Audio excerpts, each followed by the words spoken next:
देखिए, मैंने जहाँ तक मेरा उनके साथ डायरेक्ट कोई एसोसिएशन है तो वो बहुत कम था, बहुत कम था। एक फ़िल्म उन्होंने डायरेक्ट की थी, जिसमें मैंने छोटा-सा एक रोल किया था।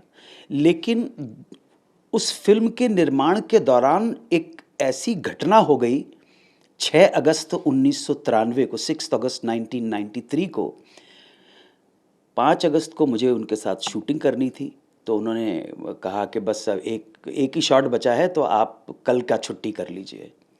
और उसके बाद 6 अगस्त आ गई और 6 अगस्त को फिर एक फ़ोन कॉल ने जीवन की दिशा बदल दी, क्योंकि उस फ़ोन कॉल के बाद मैं एक शूटिंग पे अचानक मेरे सामने वो शूटिंग आ गई। और वो एक सीरियल की थी शूटिंग, अंताक्षरी जिसको कहते हैं। और उसकी कहानी मैं कई बार कह चुका हूँ, बहरहाल अभी तो, लेकिन इनडायरेक्टली, अप्रत्यक्ष रूप से असरानी साहब जुड़े हुए, मैं कभी ये भूल नहीं पाता। 6 अगस्त 1993 को, 5 अगस्त 1993 को मैं सर के साथ शूटिंग कर रहा था, वो डायरेक्ट कर रहे थे। तो उसके बाद 6, 7, 8, 9 अगस्त को मैंने इस प्रोग्राम की शूटिंग की, अंताक्षरी की। और वहीं से जीवन ने एक नया मोड़ ले लिया। सो उस नए मोड़ में, जब भी नए मोड़ की सोचता हूँ, मेरी ज़िंदगी का एकमात्र चमत्कार वही था कि पता नहीं कैसे ऊपर वाले को मुझ पे दया आ गई, मेहरबानी हो गई। लोगों ने भी स्वीकार कर लिया। मतलब आप वो शूटिंग कर रहे थे? जी, जी, 5 अगस्त को शूटिंग कर रहा उस था दिन मैं। छुट्टी लेनी पड़ी? नहीं, नहीं, उन्होंने कहा कि कल बड़े दिन से हम लोग शूटिंग कर रहे हैं, कल आपका, परसों आप आ जाइएगा। हाँ। तो एक ही शॉट बाकी बचा है सीन का, वो मैं ले लूँगा। और मैं बड़ा खुशी-खुशी घर आ गया। 5 अगस्त को 1993 को उनके साथ ही शूटिंग कर रहा था।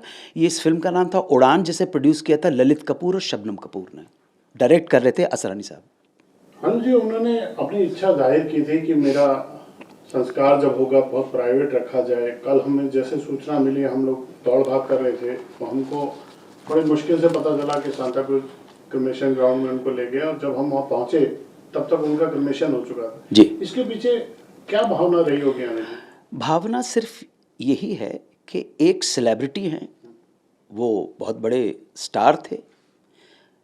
असरानी साहब के सामने न जाने कितने हीरो आए और न जाने कितने हीरो चले गए, जबकि मैंने उनकी 1 या 2 फ़िल्म देखी होगी। अभिमान देखी है। बाकी और तो ज़्यादा फ़िल्में में मैंने काम 1-2 बार करने का सौभाग्य मुझे प्राप्त हुआ। तो ये उनकी अंतिम इच्छा थी, वो कोई शोर-शराबा नहीं चाहते थे। और दिवंगत की अंतिम इच्छा को पूर्ण करना और उसका सम्मान करना, हम जो इस जगत में रह गए हैं, ये हमारा कर्तव्य है। जो भाभी जी हैं, मंजू असरानी जी, उन्होंने इसको पूरा किया। उनके जो नियर एंड डियर वन थे, उन्होंने बड़े प्राइवेट तरीके के साथ, बड़े शांतिपूर्ण तरीके से उनको पंचतत्व में विलीन किया।